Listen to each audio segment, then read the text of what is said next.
Wala nang maraming paligoy-ligoy pa, diretso sa punto na. Maiksi lang ang komentaryo, pero diretso sa punto. Maraming kuro-kuro, may tiwali, may totoo. Dito, sa puntong diretso tayo. Punto, diretso. Si Kiko Barsaga, congressman ito, siya mismo nagsabi na malamang masisibak na siya sa susunod na buwan.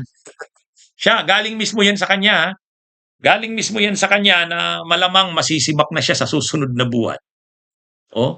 Kasi alam naman natin na may ethics complaint sa kanya at yung mga charges sa kanya, yung mga reklamo sa kanya sa ethics complaint ay mabibigat.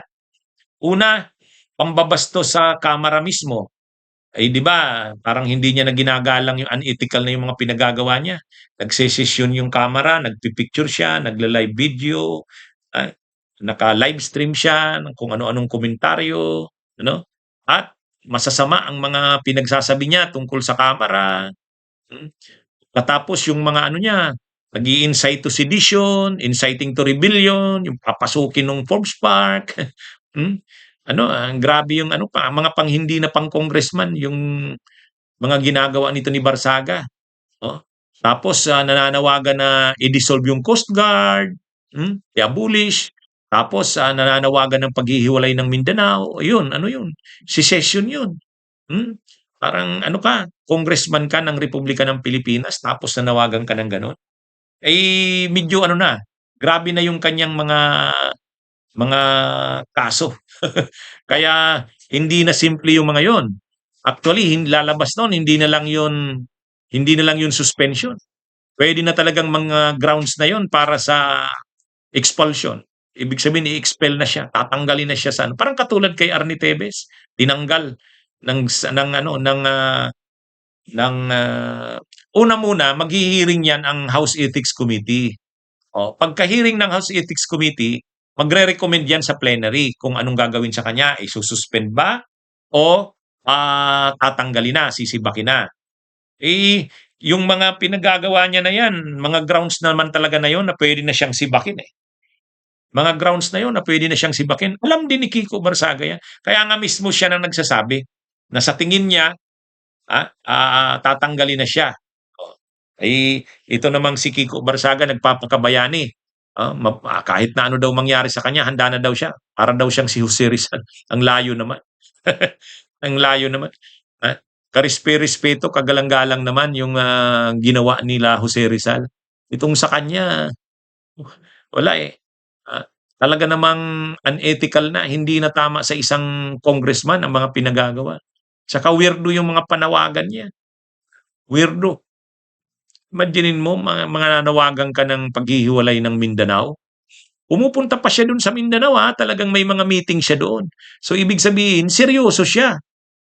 Seryoso siya. Pumunta yata siya ng Dipolog ba yun? Nakita ko sa social media. So, ibig sabihin, yung pananawagan niya ng paghihiwalay ng Mindanao, secession, hindi lang parang salita lang. Hindi, may actual siyang mga gawa na umiikot siya doon sa Mindanao, may mga consultation siyang ginagawa doon. Kaya to? Ngayon, yung mga ginagawa niya na yan, na yan, mga grounds na yan for expulsion sa Kamara. Kaya dapat nga bilisan na ito bilisan ng Kamara yung na yan, yung ng ethics complaint, ay ng ethics committee. Anuhin na nila yan, desisyon na nila yan, tapos i-recommend na sa plenaryo. Ang plenaryo pa rin naman kasi talaga ang magde-decide kung anong gagawin sa kanya. Kung siya ba'y sususpindihin lang or i-expel. Pero yung recommendation manggagaling sa House Ethics Committee.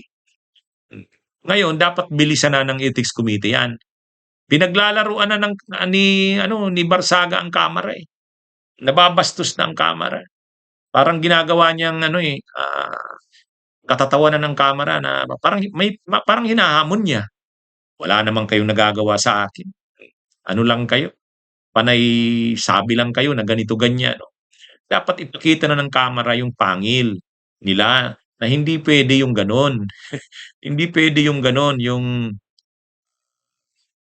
Ang ano kasi, ang mga miyembro ng kamara, mayroon nga yang executive ay mayroon yang privilege sa kanilang mga ano, sa mga salita nila. Hindi sila puwedeng kasuhan ng ng libel, hindi. Ano 'yun, habang nagsasalita sila sa kongreso, ang kongreso ay nasa session, hindi sila puwedeng kasuhan ng libel. Hindi rin sila puwedeng kasuhan ng inciting to sedition habang nagsasalita sa kongreso, o kapag may sesyon. Pero siya kasi hindi na sa loob ng sesyon ng kongreso, eh. Interview sa media, sa mga rallies, sa mga patipon, talagang nag-i-incite na siya ng sedition, inciting to rebellion. Tsaka wala siyang nakikitang mali sa ginagawa niya. Sa tingin niya tama ang ginagawa niya. Kaya dapat talaga sa kanya madisiplina na. O ngayon mukhang natutunugan niya naman na gugulong na talaga yung ano sa kanya, yung hearing. Actually may hearing na nung una, hindi niya sumipot. Nung hearing na una, hindi siya sumipot. Kasi sabi niya, na ano siya, napuyat daw siya, naglaro siya ng computer games. O, imaginin niyo yan, dun pa lang, ano na eh, nasaway na eh. Hindi ka umattend sa hearing ng kaso mo sa ethics committee dahil na ano ka, na nakatulog ka, nung gumising ka, ano na pala, maliwanag na, yun, hindi, late siya. Tapos na yung hearing nang dumating siya. At ang rason niya nga, ano na, nakatulog siya eh. Ganon katindi itong si ano, si Kiko Barsaga. Kaya nararamdaman niya na siguro na malapit na ang paghuhukom sa kanya, ang paghuhusga sa kanya. At nararamdaman niya na rin na masisibak siya. Tama lang. Hindi naman siya sisibakin dahil siya'y pro Sara, pro Duterte. Hindi yun eh. Hindi rin naman siya sisibakin dahil sa iba yung kanyang stand sa politika. Hindi yun. Kundi yung mga ginagawa niya ay hindi na ugali, gawi ng isang kongresista. At saka yung mga pinapanawagan niya, hindi na maganda eh. Papasukin mo ang Forbes Park, lulusubin ang Forbes Park. Ano yun? Tapos nananawagan siya ng parang pag-aalsa na ang mga panawagan niya. Tapos paghihiwalay ng Mindanao, inciting to rebellion. Nananawagan ka ng secession. Congressman ka, dapat pinipreserve mo ang pagkakaisa ng Republika ng Pilipinas. Kaya tama lang yan.